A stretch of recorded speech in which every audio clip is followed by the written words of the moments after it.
Ladakh is a mountain desert across the Indian Himalayas. In the rain shadow of the mighty mountains, it's so high and dry that it's often called moonland. It looks more like a moonscape or a Marsscape. Well, this one is a picture of the Mars. Often called Little Tibet, this region remains landlocked, cut off from the rest of the world for half the year. Temperatures range from -30 to +30. Hi, I'm Sonam Wangchuk, a simple indigenous tribal from this remote Ladakh. I was born in an even remoter tiny village of 5 households. But that was a long time ago. Today, my village has grown 100% to become a village of 10 households. Perhaps still a little bit smaller than your city. We had no schools in our village, so I learned from the farmers, from the rivers, trees, animals, and above all, from my mother.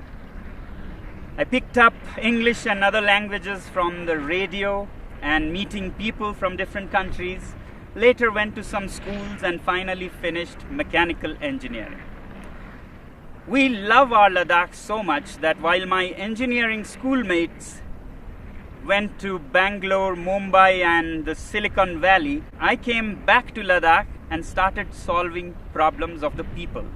Children's problems in school education, people facing harsh cold winters, and farmers facing water shortage in the face of climate change. I've been doing these things for the last 30 years and the world has been very generous. They have not only acknowledged but admired my work with various awards in different parts of the world. But today I have come here not to talk more about these things but to share with you a bigger challenge that Ladakh is facing and to seek your support in solving our problem. Yes, you can solve our problem, and not only that, you have the power to even avert a world war. Let me explain how. This is Ladakh. You see the famous Indus River flowing, and over there the dark mountains. Across that are the valleys of Nubra and Changtang, where we share our border with Tibet, which is now occupied by China. You may have heard that for the past few weeks, Chinese army has intruded deep inside Indian territory. This has been happening over years, and our shepherds who raise the famous Kashmir goats have lost a lot of their pastures and are in deep trouble. Now, the Indian army is there in large numbers across those mountains, matching China's soldier to soldier, bullet to bullet. But I don't think that is a solution. Both these countries are nuclear powers. And push comes to shove, India doesn't need all of its 160 nuclear weapons to raise all Chinese cities, and vice versa.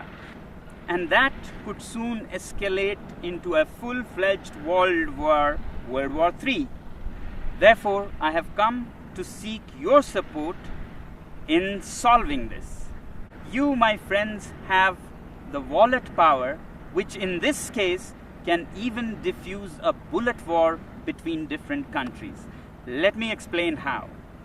To understand your power, let's first understand what China is doing and why and when.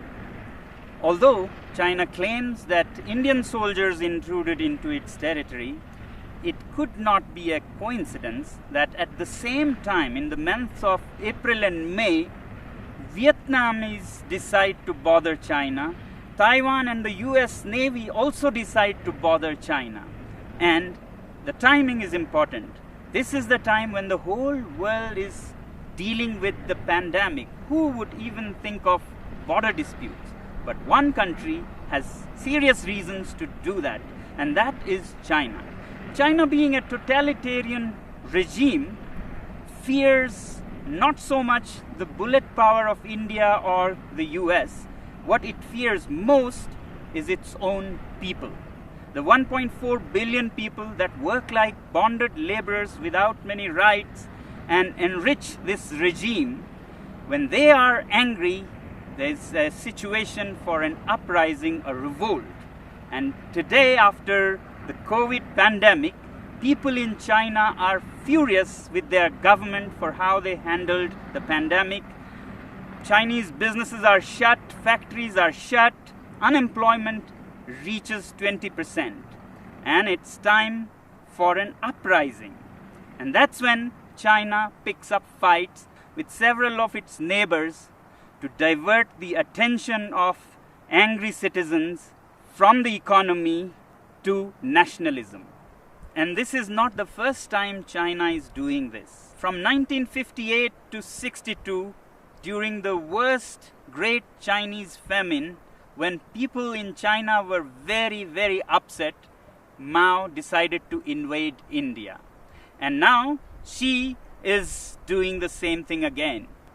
Well, this is the simple analysis of my simple tribal mind.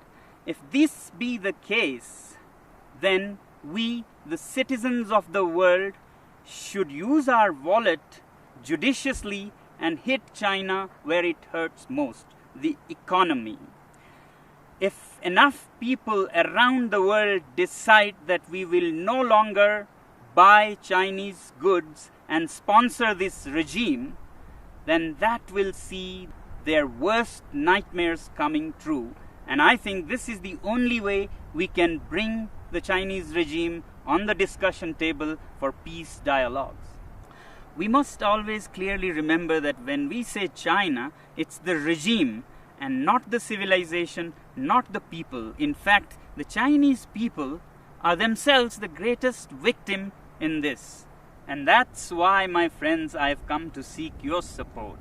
We use so many Chinese products, software, hardware, from apps and software that sends millions and millions of dollars to China to products like clothing, phones, computers. If we boycott these goods, it'll send a clear message to China that the world is not happy with you. But is it right to boycott goods from a particular country? When normally not, when it is among equal partners. But my simple tribal mind says that China is not a normal country. If the world was a club of peaceful sheep, China is a wolf in sheep's clothing. It doesn't respect the rules of the game. It's a totalitarian regime run by a clique. It's not representative of its people. In fact, its people are just an instrument for its expansionist ambitions. It doesn't respect international customs or bodies like the WHO, and we saw because of its behavior how the COVID spread so much and caused so much suffering. Yet, we, the people of the world, also have double standards. We overlook everything and just want trade with it. In 1947, China gobbled up Inner Mongolia. We were silent. We wanted trade. Later, Tibet, with its 6 million Tibetan Buddhists, were annexed. We were silent. We wanted trade. And then Xinjiang, with its 10 million Uyghur Muslims, were gobbled up. We were silent. We wanted trade. In fact, 60% of today's China is occupied territory. But we overlook that because we want trade. But the biggest victims of this regime are the 1.4 billion Chinese. They work like bonded laborers, have hardly any rights, and if they raise their voice, they disappear. China has already blocked and banned Twitter, Google, Facebook, and keeps its people from all the information of the free world. And now with the Belt and Roads Initiative, China is laying a debt trap around the world. Already, countries like Sri Lanka have lost their land as they couldn't pay the debts. Pakistan is soon becoming a colony of this kind.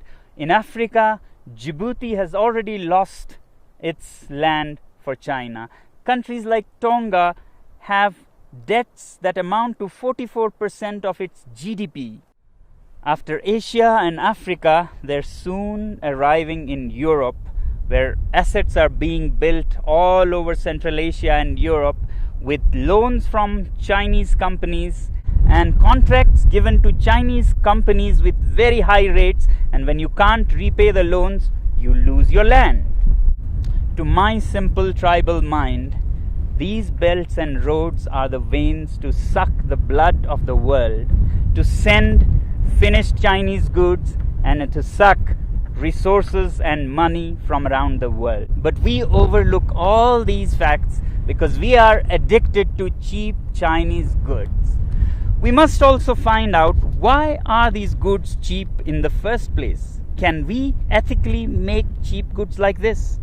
Well, they are cheap because the labor is low paid, labor laws are hardly there, and natural resources are plundered like there is no tomorrow. State subsidizes utilities to artificially lower their prices, and they manipulate currencies in their favor. So it's time that we, citizens of the world, take our wallets into our hands and say we have personal economic sanctions on this regime. And yet in the free world, we have the double standards to say that if our own country has environmental and human rights restrictions, we move our factories to China. Well, aren't Chinese people human beings with human rights? Isn't nature in China a part of this planet? Now, some people would ask, is it practical? How can we manage without Chinese goods? And what are the alternatives? Well, if we are determined and give enough time to businesses and industry, things will adapt themselves. So that's why I say boycott made in China, software in a week, hardware in a year. So your software apps like TikTok, Hello that you have on your mobile phones, you can immediately uninstall and uninstall in millions so that China gets a message. As for hardware like phones, computers, clothing, we take a year and slowly choose products sourced out of the free world.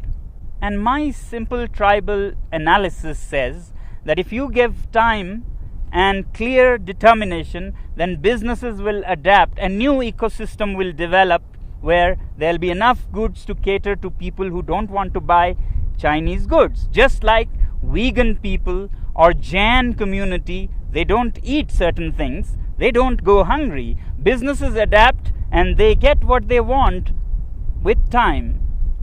As for replacements and alternatives to Chinese goods, I really don't think that we need an alternative for everything. We have been buried under cheap Chinese goods. We have made our houses into museums cluttered with cheap things that we don't even need. Why do we need 10 pairs of shoes? Why can't we do with 3 pairs of shoes made very nicely by local craftsmen? Why do we let these goods pollute our rivers, lakes?